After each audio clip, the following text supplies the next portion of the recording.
North Bengal প্রতিটা বাঙালির কাছে একটা আলাদা ইমোশন কাজ করে। পশ্চিমবঙ্গে যারা বসবাস করি তাদের কাছে নর্থ বেঙ্গল একটা আলাদা রকমের ইমোশন।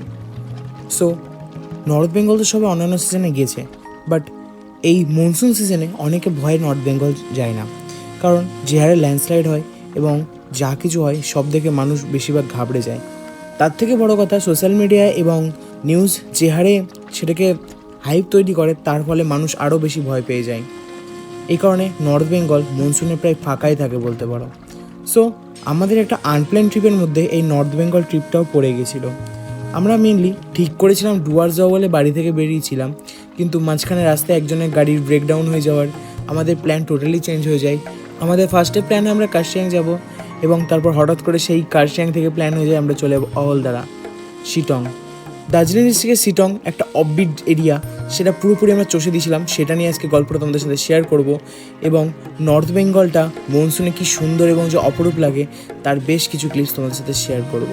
সো ভিডিওতে তৈরি থাকো, বেশ সুন্দর সুন্দর ক্লিপ, ড্রোন শটস এবং মনসুনে পাহাড়টাকে একটা আলাদা রকমভাবে দেখার জন্য। So let's begin.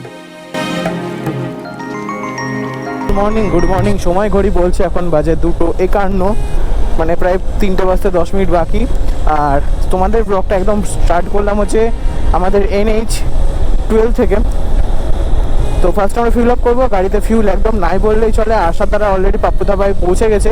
তো আমরা ফার্স্ট অফ অল পাপ্পু ধাবায় যাবো, ওখানে আমাদের জাস্ট একটু কফি খাবো অ্যান্ড বা চা খাবো, দিয়ে আবার রাইড কন্টিনিউ হবো।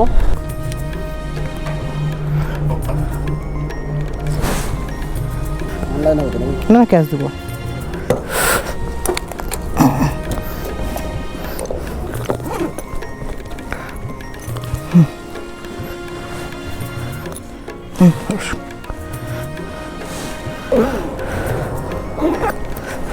তো দিনে আলো ফুটে গেছে, দেখতে পাচ্ছ। এখন বাজে হচ্ছে সকাল approx 4:45 I think.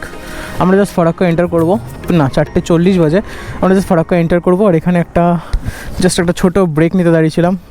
Sneakers break হলো আমাদের, আবার রাইড কন্টিনিউ হবে। যারা কলকাতা থেকে ভাবছো নর্থ বেঙ্গল যাবো, মানে ভাবছো যারা অলরেডি এসে ফেলেছো, তারা অলরেডি জানো যে আমাদের যে নতুন ফারাক্কা ব্যারেজ অবভিয়াসলি যেন ওপেন হয়ে গেছে। আমার নতুন ফারাক্কা যে ব্রিজ বাইপাস বলতে পারো, সেটা ওপেন হয়ে গেছে। বাট সেটা জাস্ট শুরু হয়েছে এক সাইডই, মানে লেফট সাইড, মানে আমরা যেতে পারি, বাট আমাদেরকে কিন্তু যেতে দিচ্ছে না। মানে আমাদেরকে যেতে হয় মেনলি এই রুটটা ধরেই, বাট আসার টাইমে আমাদেরকে ইউজ করতে হবে ওই রুটটা। সে কারণে এই রাস্তায় দেখতে পাচ্ছি একদম যানজট মুক্ত অনেকটাই হয়ে গেছে। দ্য টাইম আমরা এন্টার করতে চললাম ফারাক্কা ওল্ড ব্যারেজে। নিজে গঙ্গা নদী একদম ফুটছে একদম, কারণ অলরেডি তোমরা জানো নর্থ বেঙ্গলের দিকে বন্যা হচ্ছে, বৃষ্টি হচ্ছে, তো জল ছেড়েছে, সেই কারণে ফারাক্কা ব্যারেজ এখানে ফুটছে। আর আমরা যখন ফারাক্কা ক্রস করে মালদা ডিস্ট্রিক্ট ভিতরে এন্টার করি, তখন আমাদের সাথে হয়ে যায় একটা ইনসিডেন্ট বলতে আমাদের সাথে যে মিটিওর 3 গেছিলো, তার স্পকেট অয়েল সিল কাটা ছিল এবং কন্টিনিউয়াসলি মোবিল ড্রেন হচ্ছিল বলে আমরা মোবিল রিফিল করছিলাম। সেই পার্টসটা শিলিগুড়িতে পাওয়া যায় বলে ফোন করে রেখেছিলাম আমরা আগে থেকেই। তার জন্য আমরা সকাল সকাল বেরিয়েছিলাম, যাতে আমরা সকাল সকাল শিলিগুড়ি পৌঁছে বাইকের কাজটা করে তারপর পাহাড়ে ক্লাইম্ব করতে পারি। তো যখন আমরা রায়গঞ্জ পৌঁছে আবার মোবিল রিফিল করতে যাই, তখন হয়ে যায় একটা বিশাল বড়সড় কাণ্ড। মোবিল রিফিলের যে ক্যাপ, সেটা খুলতে গিয়ে যায় ভেঙে। আমরা তখন বাজে সকাল ঠিক 7:30, যখন আমরা রায়গঞ্জে সেই কাজটা করছিলাম। তারপরে সেখান থেকে শোরুমে ফোন করা হয়, শোরুম খোলে 9:30, এবং তারপর মোটামুটি 10টার সময় শোরুমে মেকানিক আসার পর গাড়ির কাজ শুরু হয়। তো ঘড়ি কাটার সময় হচ্ছে এখন 12:32, আর আমরা ফাইনালি মিটিওরের সার্ভিস করিয়ে বেরোলাম এনফিল্ডের সার্ভিস সেন্টার থেকে। আর এখন আমাদের মেয়েদের সেরকম কিছু খাওয়া দাওয়া হয়নি, জাস্ট টুকিটাকি একটু কিছু খেয়েছি, স্ন্যাক্স ট্যাক্স। এবার একটু ভরপেট কিছু খেতে হবে। আস্তে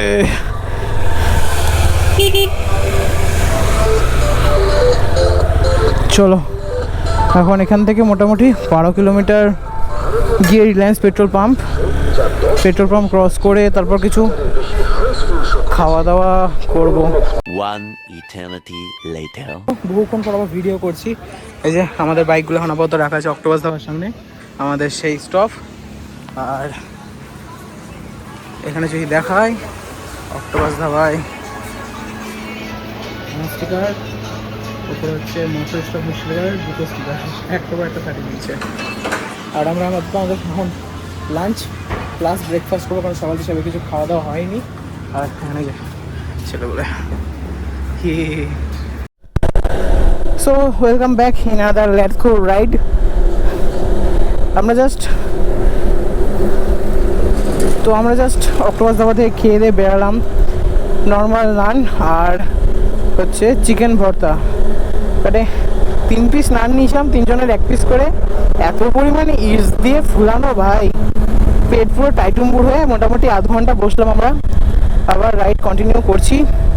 তো আমরা যখন অক্টোপাস ধাবা থেকে খাওয়া দাওয়া করে বেরোলাম, তখন আমাদের কাছে ফোন এলো যে আমাদের বাকি টিম সামনে শিলিগুড়ি ক্রস করে পাহাড়ের দিকে ওঠা শুরু করেছে। প্রথমে তো তারা আমাদেরকে বললো তারা কার্শিয়াং হয়তো স্টে করবে, তো সেই মতো আমরাও বেশ ল্যাদ খেতে খেতে কার্শিয়াং, যেহেতু খুব একটা বেশি দূরে না সেহেতু সেরকমভাবে চলতে লাগলাম। কিন্তু যখন আমরা শিলিগুড়ি পৌঁছাই তখন তারা বলে তাদের কার্শিয়াংয়ে বৃষ্টি হচ্ছিল, তারা কার্শিয়াং ছেড়ে ডাউহিল হয়ে শিটং অহলধারে ঢুকে গেছে। তারপরেই আমাদের মেজাজটা যায় গরম হয়ে, কারণটা তোমাদেরকে সামনে বলছি। তো ফাইনালি চলে এসেছি সেই টার্নিং, যেই টার্নিং নিলে পাহাড় প্রেমীদের মন একদম উৎফুল্ল হয়ে যায়। দূরে অবশ্যই পাহাড়ের রেঞ্জ দেখাও যাওয়া শুরু হয়ে গেছে। অ্যান্ড চলো let's take this turn bro. সামনে দেখো ভাই, এটার জন্যেই তো আশা গুরু।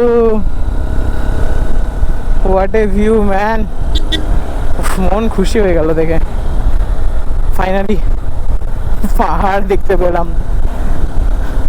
অবশেষে সেই রোহিণী টোল গেট, যেটা এখন আপাতত টোল ফ্রি। এতদিন মানুষের কাছ থেকে মেলা টাকা নিয়েছে, বাট এখন সেটা টোল হয়ে গেছে ফ্রি। তো চলো পাহাড়ে ওঠা শুরু হয়ে গেল। এখান থেকে যাবো কার্শিয়াং, কার্শিয়াং থেকে যাব ডাউহিল, ডাউহিল থেকে যাব অহলধারা, একদম হিল টপ এরিয়া। এবং তারপর তোমাদেরকে গিয়ে দেখাবো কীরকম কি। তো আমরা যখন কার্শিয়াং উঠি তখন মোটামুটি 5:30। তারপর কার্শিয়াংয়ের অতিরিক্ত ভিড় ক্রস করে আমরা Kurseong market, Kurseong railway station cross করে যখন ডাউহিলের রাস্তা নিব তখন মোটামুটি বাজে সন্ধ্যে 7টা। সো এই মুহূর্তে আমরা জাস্ট অহলদাটের 19 কিলোমিটার মতো কি 20 কিলোমিটার আগে আছি। জাস্ট পিট ব্যথা হয়ে গেছে। এখানে সুমিত দা, অতনু ভাই, আমি জাস্ট একটা চায়ের ব্রেক নিতে দাঁড়ালাম। পিট ব্যথা হয়ে গেছে। কার্শিয়াংয়ের মার্কেটে এতটা পরিমাণে ভিড় ছিল বলার বাইরে, মানে একটু বলছি মাথা খারাপ করা ভিড়। তো অহলদারে যাবো, অহলদারে আমাদের স্টে বুক করা আছে, ওখানে যাব, ফ্রেশ হবো, দেন তোমাদের সাথে এই ব্লগটা। তারপর সন্ধ্যে 7টা যেহেতু বেজে গেছে, আমরা ভাবলাম যে ডাউহিল যাওয়াটা সেফ হবে না, সে কারণে গুগল ম্যাপে সার্চ করাই ওপর দিয়ে আরেকটা রাস্তা দেখালো। আমরা যেহেতু 3 জন একসাথে ছিলাম সেহেতু ভাবলাম চলো যাওয়াই যাক। কিন্তু সেটা যে আমাদের সব থেকে বড় ভুল হবে এই রাত্রিবেলা পাহাড়ে, সেটা আমরা বুঝতে পারিনি। আমরা যখন সেই রাস্তাটা নিলাম তখন ঘুটঘুটে অন্ধকার রাস্তা আমাদেরকে নিয়ে গেল এক জঙ্গলের ভেতর দিয়ে। কঠিন অপরোড, অন্ধকার রাস্তা, তার সাথে কুয়াশা, একদম মিস্টিরিয়াস রাইড হয়ে উঠেছিল আমাদের এটা। কিন্তু আনপ্ল্যান রাইড যে এত সুন্দর হয়ে ওঠে সেটা এই রাইডটা না করলে বুঝতে পারতাম না। তো এই জঙ্গলের রাস্তাটা ক্রস করে আমরা ফাইনালি আমাদের সেদিনকার রাতের হোমস্টে অহলধারার আহল মান্দারিন হোমস্টেতে গিয়ে পৌঁছালাম। তো গুড মর্নিং, আজকে হচ্ছে নেক্সট ডে। আমরা এখন আছি শিটংয়ের অহলধারার মান্দারিন হোমস্টেতে। কালকে রাত্রে একটা সুন্দর জার্নি করে এসে পৌঁছেছিলাম, কারণ কার্শিয়াংয়ে মেনলি ভীষণ হারে জ্যাম ছিল, সেই কারণে আমাদের মেনলি লেটটা হয়। কার্শিয়াংয়ের 2টো রাস্তা ছিল, ডাউহিল হয়ে আরেকটা বুঝে নাও, ওই রাস্তা ধরে এসেছি।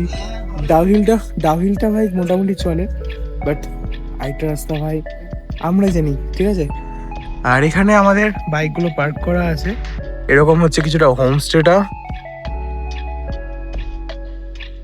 ওখানে সবাই বসে আছি আমরা। এতক্ষণ কুয়াশা ছিল, কুয়াশা দেখছিলাম, মেঘ দেখছিলাম, বাট ঠান্ডা একদমই নাই। জাস্ট একটা হাত কাটা যাওয়া পরে ঘুরে বেড়াচ্ছি এখানে।